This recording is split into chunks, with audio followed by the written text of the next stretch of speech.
on there so that I wasn't up here a minute before the meeting. I got you. I don't want to ruin my reputation.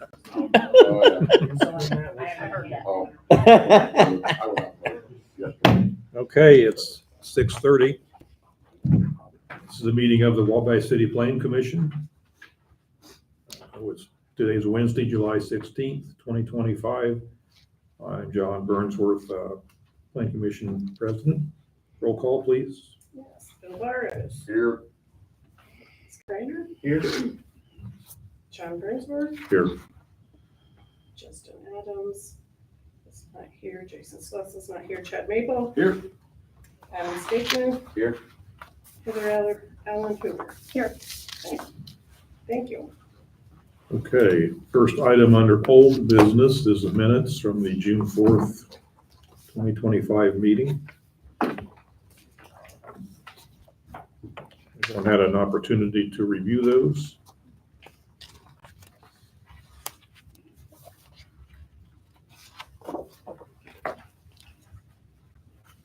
I move that we accept those minutes as written. Okay, you have a motion and a second to accept the minutes as written. Any more discussion? All in favor of the motion, aye. Aye. Opposed? Okay. One item under new business. Wabash City Plan Commission will continue to work on the solar/wind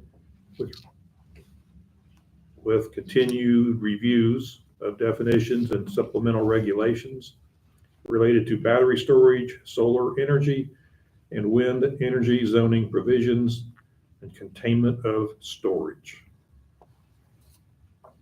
Okay. Okay. You want me to sort of give you an idea of where we are at Okay. this point? I think at our prior meeting, we ended up going over in quite a bit of detail the definitions.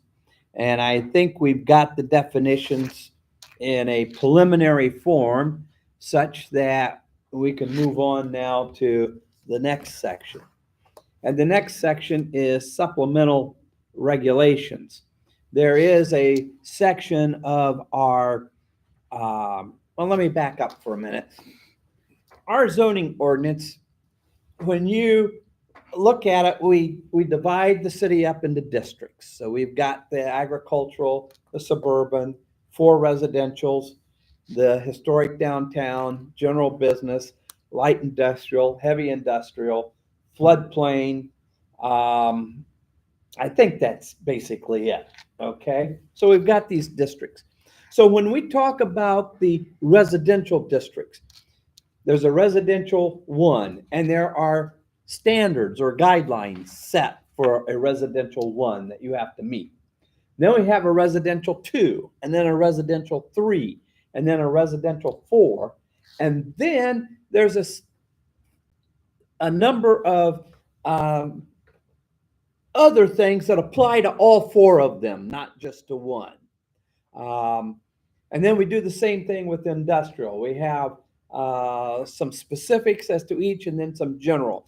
And then we've got some other supplemental things like parking or signs or screening, that kind of thing. What we are going to be discussing tonight are the supplemental regulations that are for wind and solar power, wind and solar energy systems. They generally apply to all the systems, regardless of whether it's a permitted use, a special exception, or whatever. To the extent that they don't apply, then it says so. Or it might say under the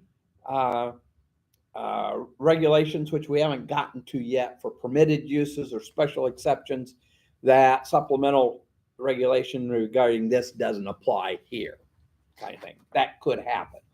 But basically, this is the general kinds of requirements for everything. So I don't know to what extent these were handed out last time. And so I'm hoping you've had a chance to read through them. If you've got any questions or comments, that's what we need to do today, is discuss those. There were a couple, 3 places where I think there were things highlighted in green that do sort of require you to make a decision on. But let me stop there and first off, see if you've got any questions.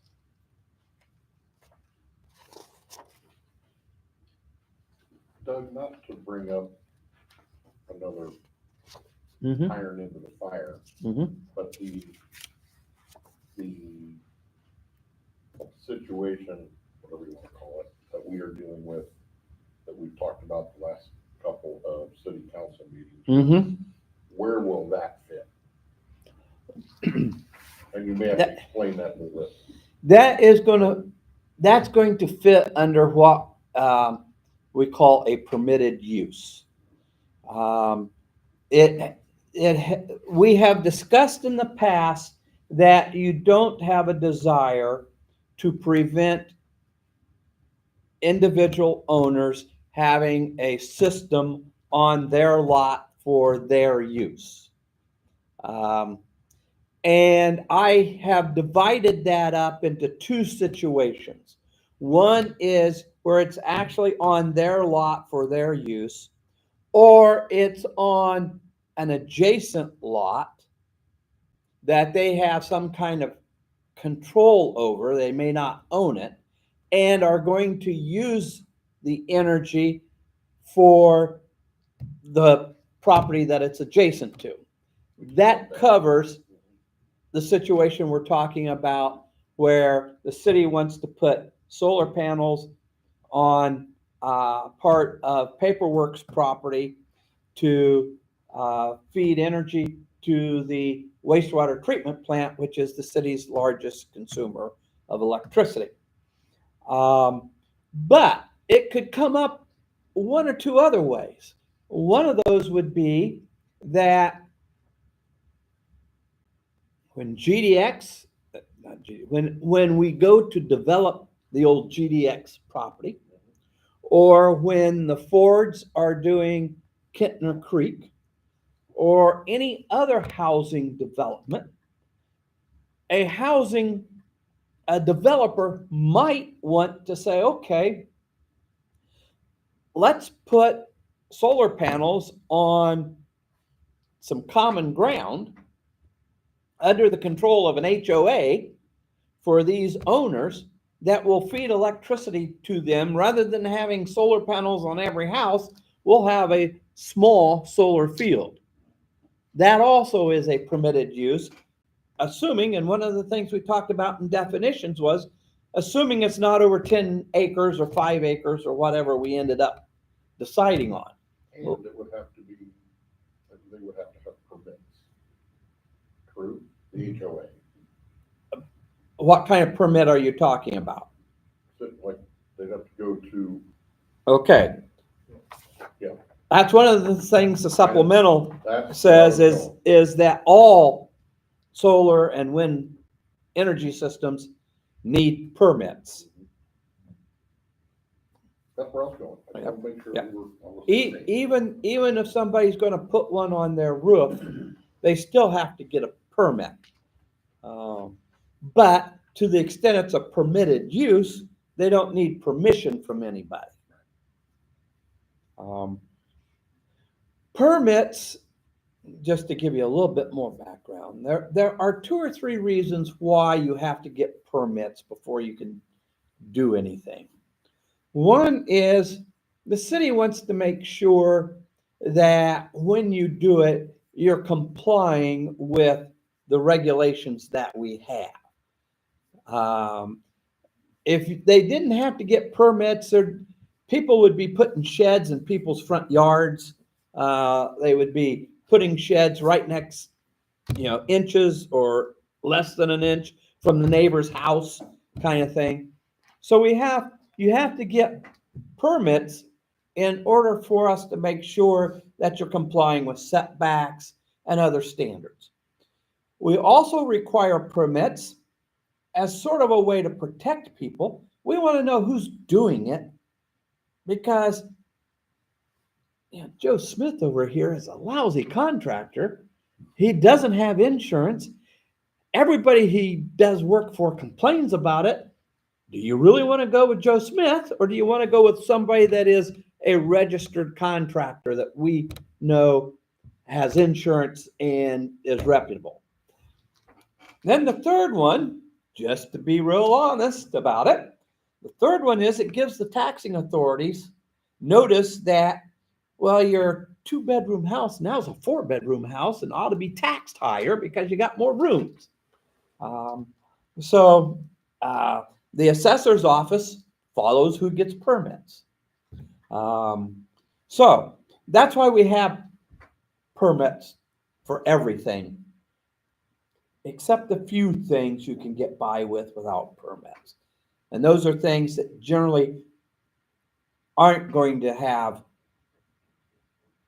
setback requirements and some other standards that they have to follow. If they got a standard to follow, then generally you got to get a permit. Okay?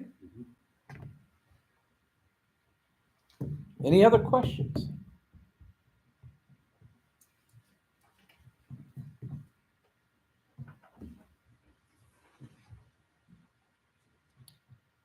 I hate to ask this, but has everybody had a chance to look at the supplemental regulations? Okay. Was there anything in the supplemental regulations that you had concerns about? Either you didn't think it was right or you didn't understand it. I can't remember if we talked about who, like with the decommissioning, like who's responsible for following up on that?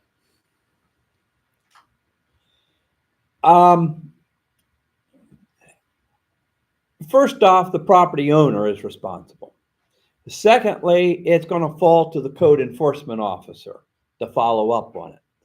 How is he going to know, or she going to know that it's not being used anymore? It's not functioning or whatever. The code enforcement officer may or may not know that. Obviously, if the panels are broken, if it just by looking at it, you can tell it's not being maintained. Pardon? Vines growing over it. They've put a shed right in front of it, between right in the light solar path. Then the code enforcement officer is going to know, hey, that's not really being used anymore. And then also, again, being honest with everybody here, when the neighbor who never liked it in the first place says that they heard their neighbor say, well, it doesn't work anymore, the code enforcement's going to find out about it. But yeah, it's possible that somebody can put one up and at some point it breaks down and they don't want to spend the money to fix it, and we don't know that. My guess is, but I'm only guessing at this point, I would be concerned that if somebody doesn't decommission it relatively soon after it's not functioning, the decommissioning process may become more expensive the longer they delay it. I don't know that for a fact, but I think that's certainly a possibility, because bad things can happen to systems that aren't being used anymore. No different than a home that sits empty. Mm-hmm. That's right. And there's absolutely nothing wrong with a home sitting empty. If I want to own an empty home, I can. But I can't let the grass grow up. I can't let the windows be broken and not attend to them. I can't let the door be open so anybody can walk in. I can't let raccoons and squirrels run in and out of the attic through the holes in the roof. And the longer I don't do anything about it, the more it's going to cost me to fix it when I finally do. Or the more it's going to cost me to tear it down.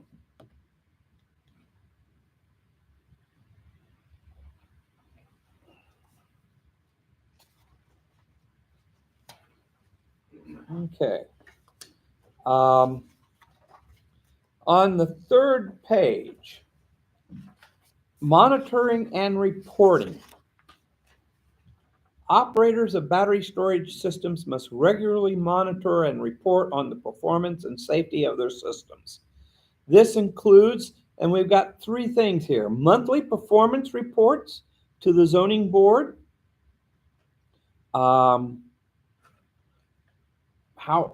So the question is, how do you really want them monthly? Do you want them to come to here, or do you want them to go to the code enforcement officer or the building commissioner's office? We've got immediate reporting of safety incidences are required. Annual environmental impact assessments are required of battery storage systems. Now, battery storage systems generally, no, I can't really say that. So you could decide that monthly reports are a little much and decide you only want them every other month or once a quarter, twice a year, or once annually. So I guess the question is, how often do you want them? How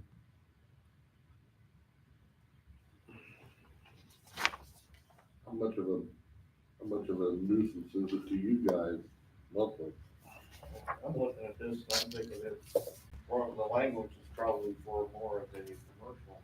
That's what I'd say. And you're right. If a small farm has a small battery storage on its farm, I don't know. Mm-hmm. And I want to pull out what we did on definitions to Someone's got a little power cell wall. I don't know about it at all.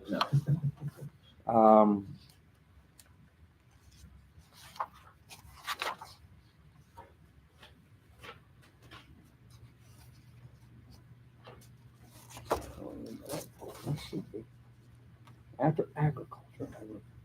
Okay. After basic. Battery energy storage systems. A battery energy storage system refers to any technology that allows for storage of electrical energy for later use. This includes, but is not limited to, lithium-ion batteries, flow batteries, and other advanced energy storage technologies. Okay. Now, let me look at special exceptions, which we haven't gotten to yet. No, I don't have that with me.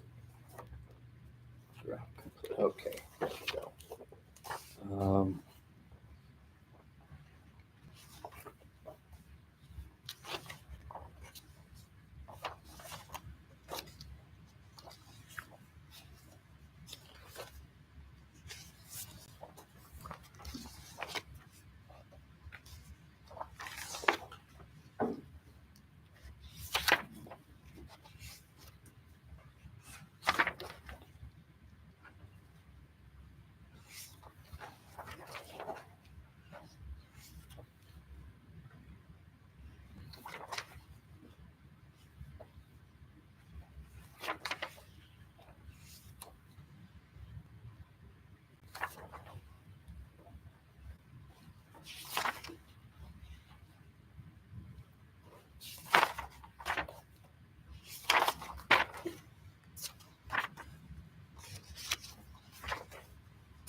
We might want to put in there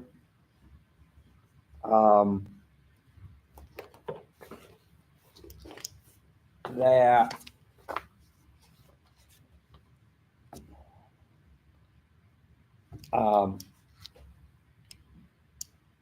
something to the effect of, except for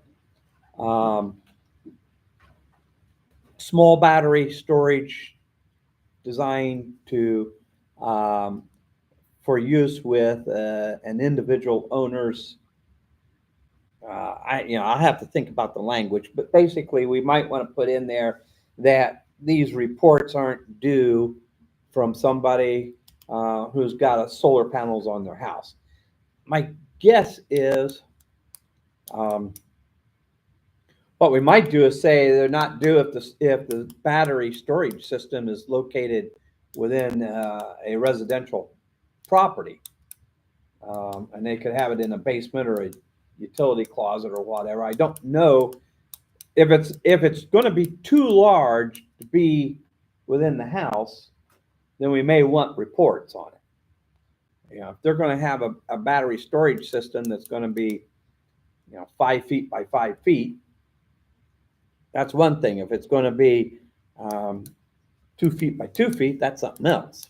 Most of the residential ones are wall mounted systems. Yeah, They're all fairly compact. yeah, that's what I would figure.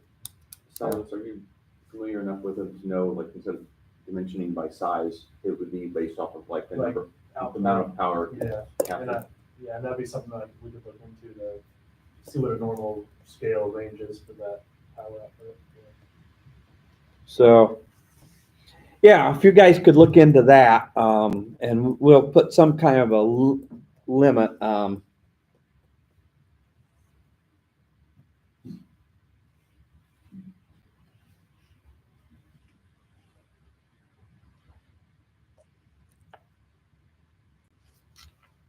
But with regard to the bigger ones, how often do you want reports?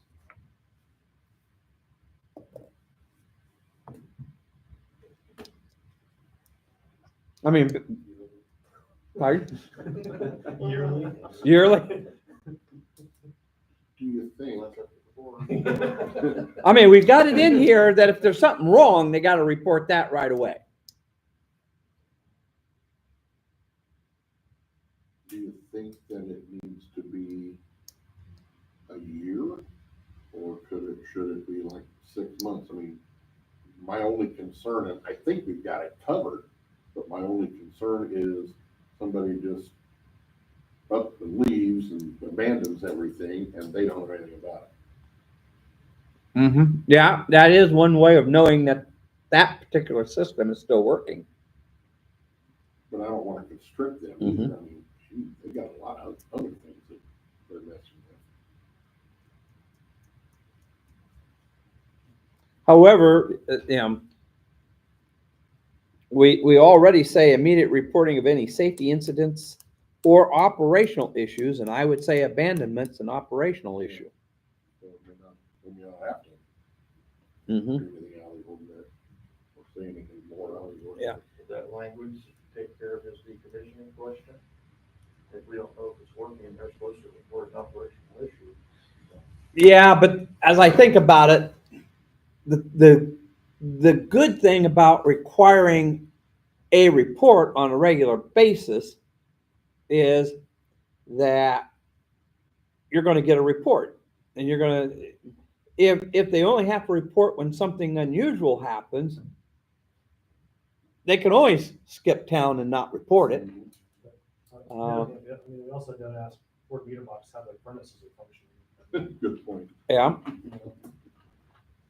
We're talking residential. We're talking all battery at this point, all battery, but we're probably going to come up with some language that would exclude residential to the extent that it's a small residential use kind of thing. That makes sense. Mm-hmm. So again, we're really talking about bigger. Somebody like Ford Meter Box might have a pretty good size storage system on site. So you're gonna know that. But the question is, how often do they have to report that it's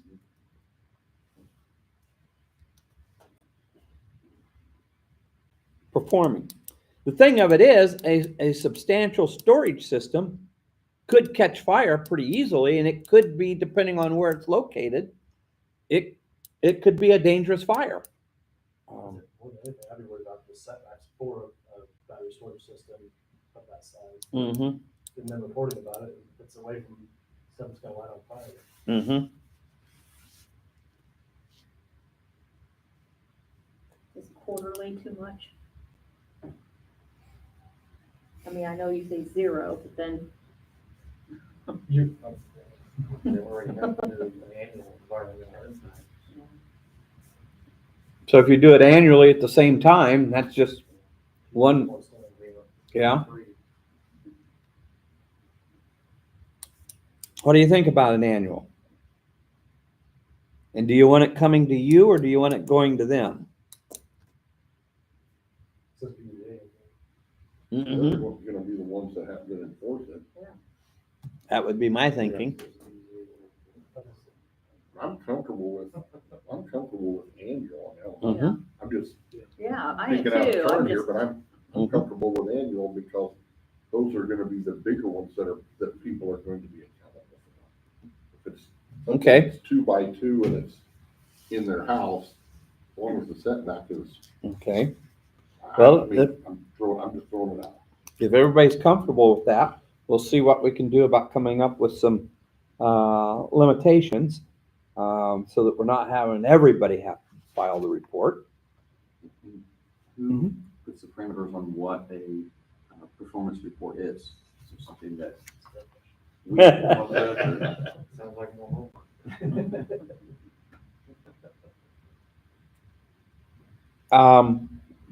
Same applies for the annual environmental Right. impact assessment. Mm-hmm. So are we gonna having them have to pay a third-party company to assess all this stuff and send a report? My thinking would my initial thinking would be that the environmental report would say that there, it would be sort of a check the box kind of thing. Has there been any changes in the environment as a result of the battery system? Has there been any leaks? Has there been any, you could come up with the 3 or 4, I would imagine 3 or 4 things that would be of real concern. As far as the other, you're probably going to want, a statement that it's still operational, that it generally stores a certain amount of energy. I don't know. Again, that's probably something we need to do some research on.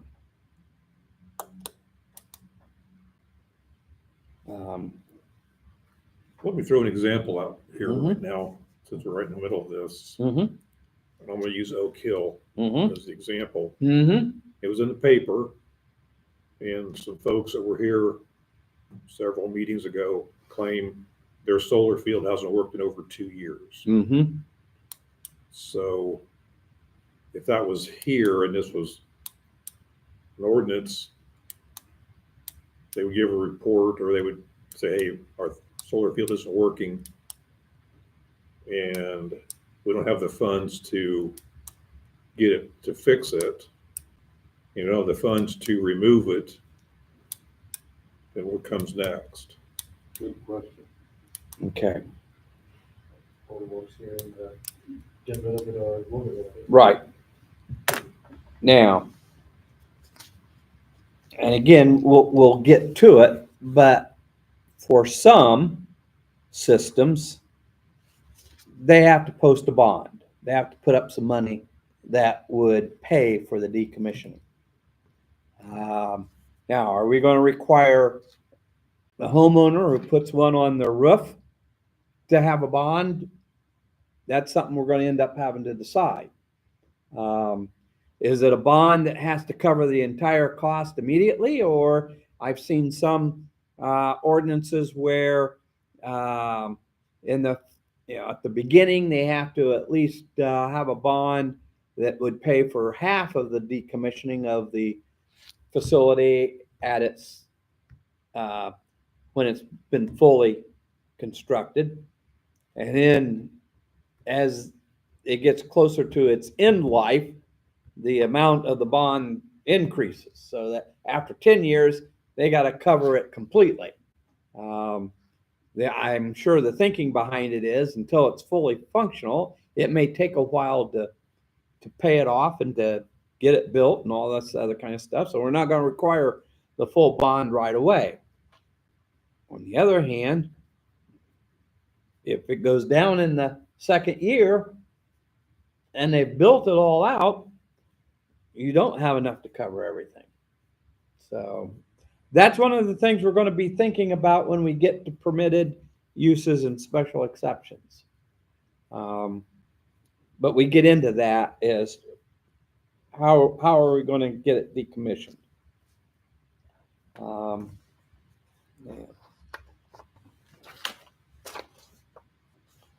Let's see.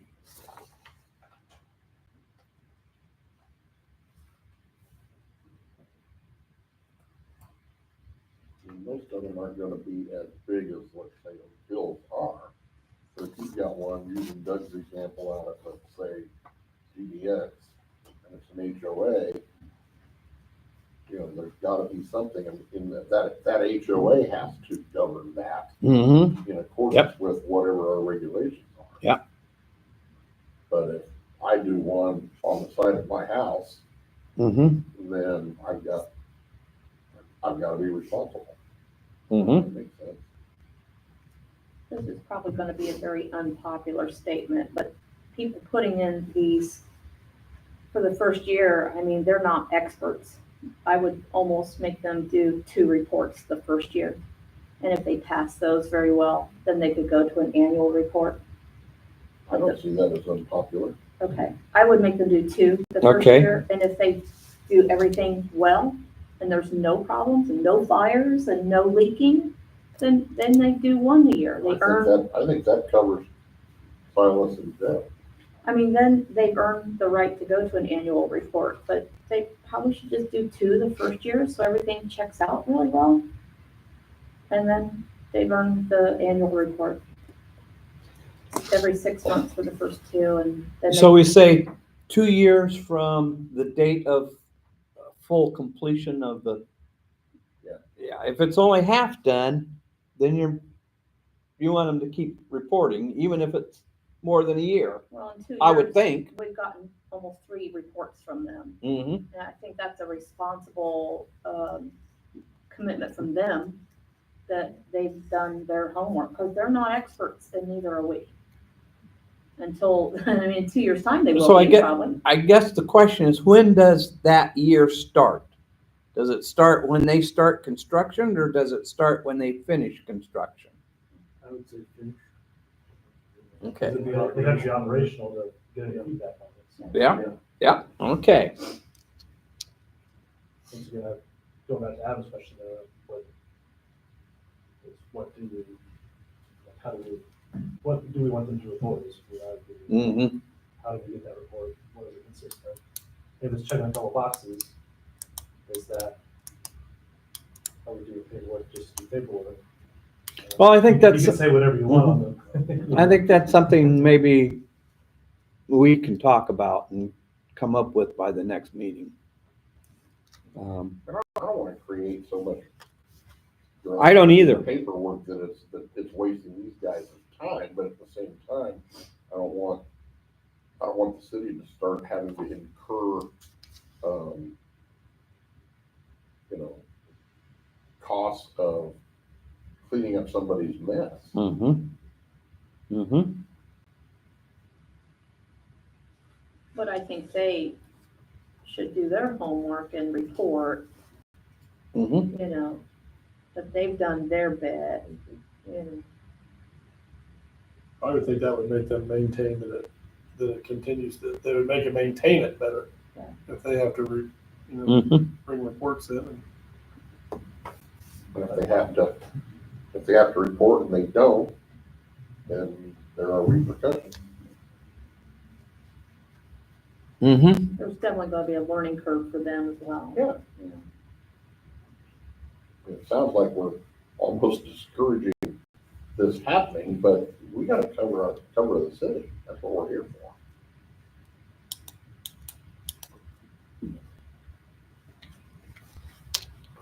Okay. Um,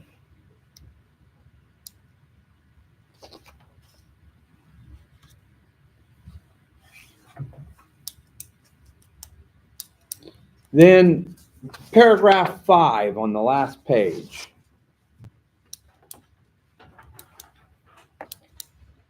Noise. An owner may not install any solar system unless the owner demonstrates that the system will operate in a manner such that the sound attributable to the system will not exceed an hourly average sound level of. And this, what we've got here is 50 A weighted decibels. Now, Silas, you tested what it sounds like standing out in front of the city hall at one point, I think. 70 decibels. 70 decibels, just traffic going by. Yeah. So 50 is not very loud. Be quieter than traffic noise. Mm-hmm. But arguably, if it's in a residential neighborhood and it's 50, arguably somebody's gonna go, well, it's still loud. Well, yeah, it's And- under the, And 50 decibels at 3 o'clock in the morning is different from 50 decibels at 3 o'clock in the afternoon. right. Probably not even a lot of power generation at 3 a.m. Not from solar, that's true. But as I was looking at this, I think we want to change that to say any energy system. We don't want a battery system making a bunch of noise or a wind system. True.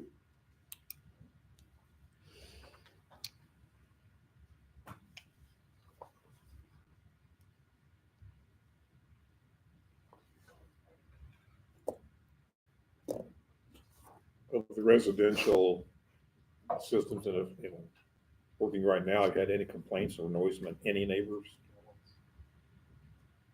It seems to me that the ones that seem to get the complaints are the really, really big ones, the ones that we're never gonna have to deal with here. The ones that we That's worry probably about true. out southwest that aren't gonna happen. So you want to keep it at 50?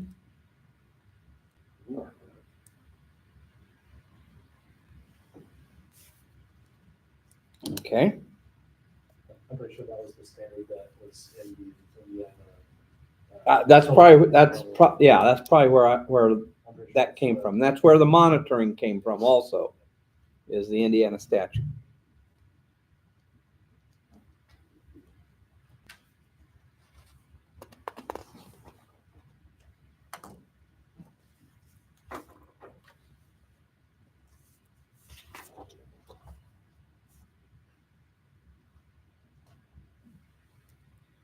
So if we're through energy system regulations as we see them here with the changes we've made, what's our next meeting?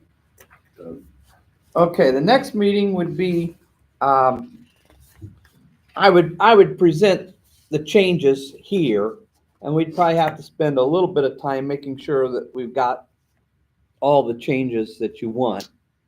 And then the next would be permitted uses, and we've got packets we're gonna hand out here shortly, saying what things are gonna be permitted without having to get special permission. And then after that is done, we'll have special exceptions, and the bigger outfits, the more complicated outfits are gonna require special exception. So before I'm asked, because I'm going to be asked, Mm-hmm. so Jeff knows where I'm going. So are we still 2 or 3 more meetings down the road? Yeah. Okay.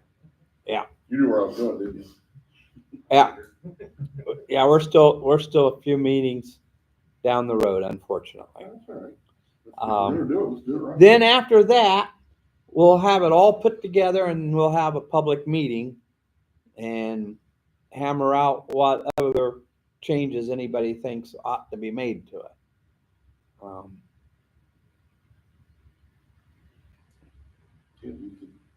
us all together, we're seeing each other's faces every month. Yeah, that's true. Look at Heather. And when we say a couple, 3 more meetings, that's assuming we don't have 3 or 4 other issues at any of these meetings. Because I'll be honest, I don't want to see us going till 8, 9 o'clock at night.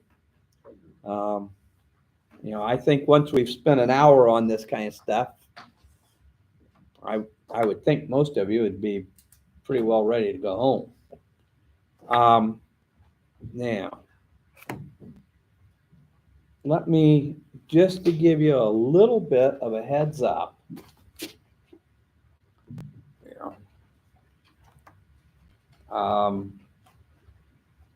No, I don't think I can. You're going to get the permitted uses, and then after that is the special exceptions. And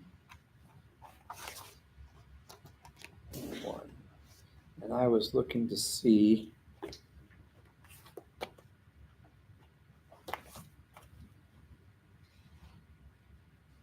if I had.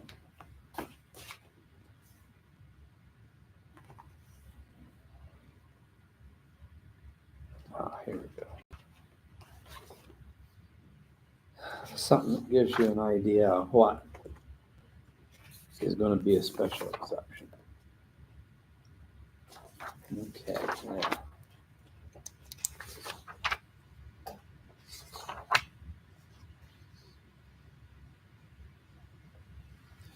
Okay, special exceptions are going to be solar energy systems commercial.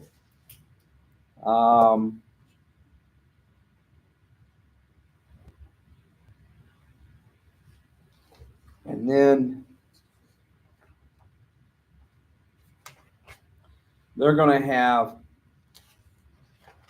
that's the one that's going to have a lot of restrictions, to the point where there's probably only a couple places that you could do one, and it would require 3 or 4 owners agreeing to do it.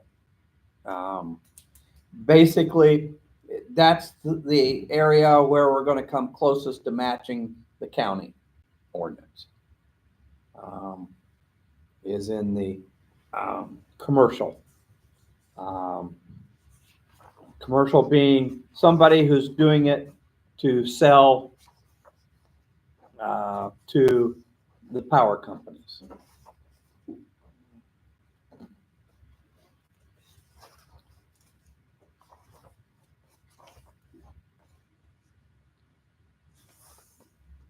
I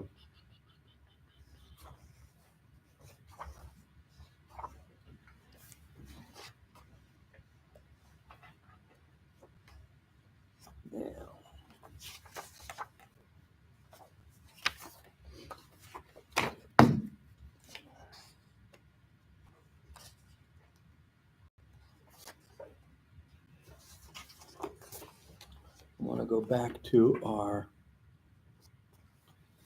definitions.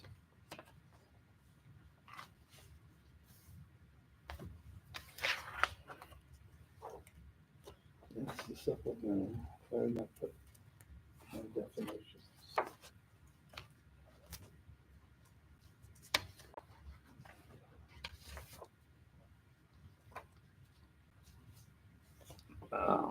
Here.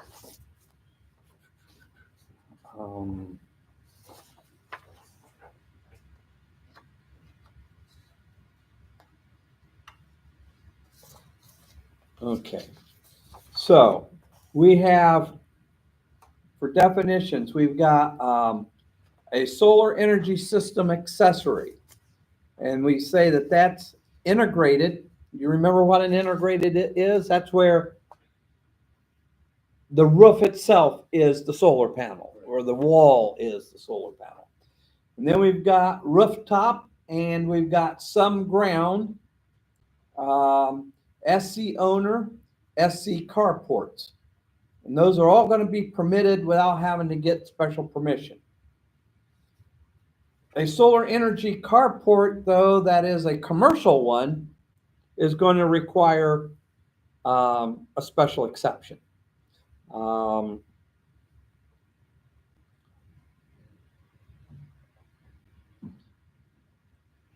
if a ground mounted system is more than 1 acre, no matter who's using it, even if it's on your own property just for your own use, it's still going to be a special exception because of its size. And then large scale is what we're now calling commercial. And that says at 10 acres or more, and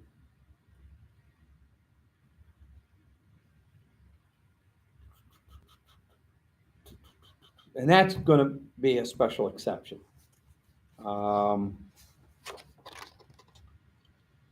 Off-site owner, that's the situation with the paperworks and the treatment plant. That converts sunlight into electricity for the primary purpose of serving electric power to another property owned by the same owner or operator. It can't be more than 10 acres, and it must be operated by the power owner for whom the electricity is being generated. And then we said in certain situations, it's got to be a special exception. But not all of them would be. Let's see. A co-op is the homeowner association situation. That will always be a special exception because we're going to want to make sure that they actually have a homeowner association created and one that's going to be responsible. So that sort of gives you an idea of what is homeowner and what is a special exception versus permitted use.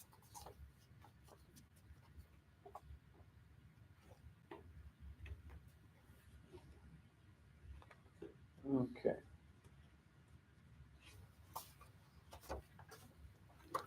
So I'm going to have Karen hand out the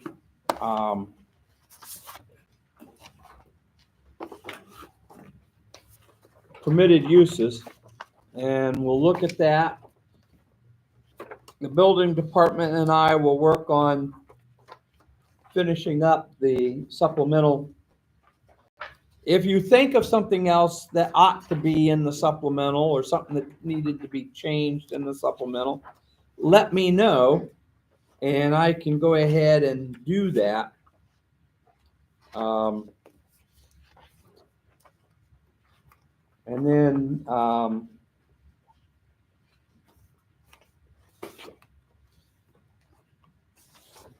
complete. Okay. And have that for you when we come to the meeting next month. And then that raises another question. The next month is only 2 weeks away. And I'll be honest with you, I'm not going to be here. So I'm wondering if you would be willing to meet a month from now. And meet on the 3rd Wednesday of August instead of the 1st Wednesday. 20th? I'd say that, but I'm all right with it.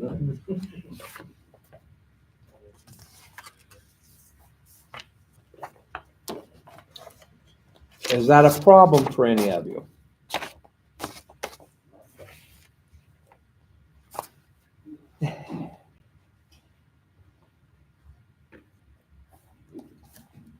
You're saying August 6th, you're not going to be here. No. That's 3 weeks. Okay. 3 weeks. No, I'm not going to be here August 6th. If we go to the 20th, like you're suggesting, Mhm. are we creating the same problem then for September? Well, eventually, yes, we're gonna end up having a short time.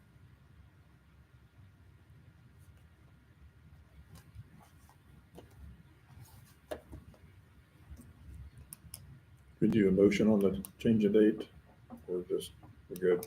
We can do a motion. You know, at whatever you guys wanna do. I mean, if you go ahead and stick with that, I will do it by, let's see, Wednesday. I've got something at 7:30 on Wednesday the 6th. So I could help lead it for a short while, but I would rather you be here, 'cause your explanations are. well, I would sort of like to be here for it, yes. I'll be honest with you, I'm taking a vacation. So if we went, I'm just throwing this out, Mm-hmm, if we went the 20th, mm-hmm. and then we could potentially try to catch up in September by, let's, hear me out here, going to the 10th, and then by the time we get to October, coming back to the 1st. That makes sense, Adam? That makes sense to me. Shorten it by just 1 week rather than 2. And then the next, yeah, that would make sense to me. Yeah, that was, we went, we go to the 20th. and we get into September, and go to the 10th. Mm. Ooh, well, Are they still meeting here? They started meeting here using the. They're gonna live stream. Okay.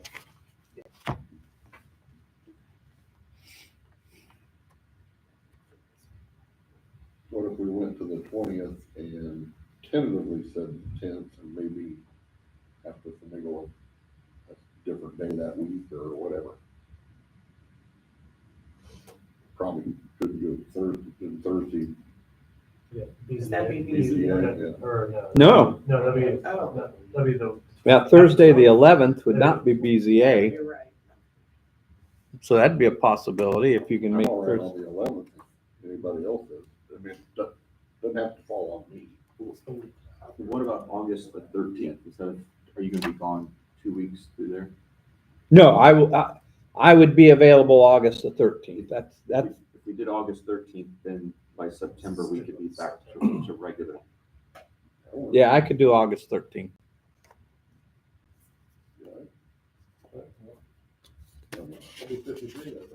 But that would be park board also, wouldn't it? That would also be park board. Yeah.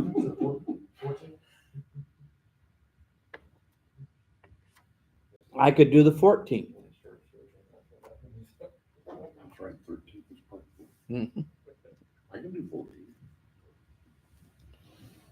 It stays off of Chad's birthday on the 13th. Yes. When's Chad's We birthday? just have the 13th. Oh. We'd have to bring cake and beer. Yeah. I'm game for the 13th. Christie might Hey, be, you know. whole different idea to it. Well, what do you think about the 14th? Heather's thinking, I don't know about these guys. I'm just waiting for people to shout it out. So we're back on August. Supposedly. So if we go, instead of the 6th, go Thursday the 14th? Is that what we're saying? Yeah. And then back to the regular meetings from then on out. Mhm. So August 14th. And then September what? Then September would be the 6th, or no? It's 6th? Third. The 3rd, okay. I'm gonna say, 6th would be the. yeah, 6th was the August, September 3rd. So building, yeah. And then the first.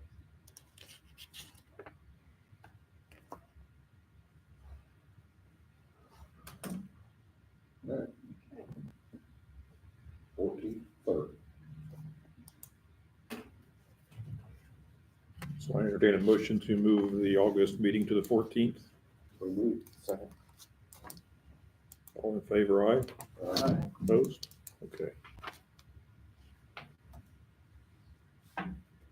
And we're back on the regular schedule in September, so that's Karen, can you make sure that Jason and Justin, whoever. I've got a note here to send them the Yeah. permitted uses anyway, so I'll add that to it.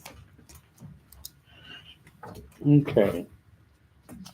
Now, have you handed those out? Yeah, Yes. okay, good. Okay. Well, we're making progress. It's slow, but we are making progress.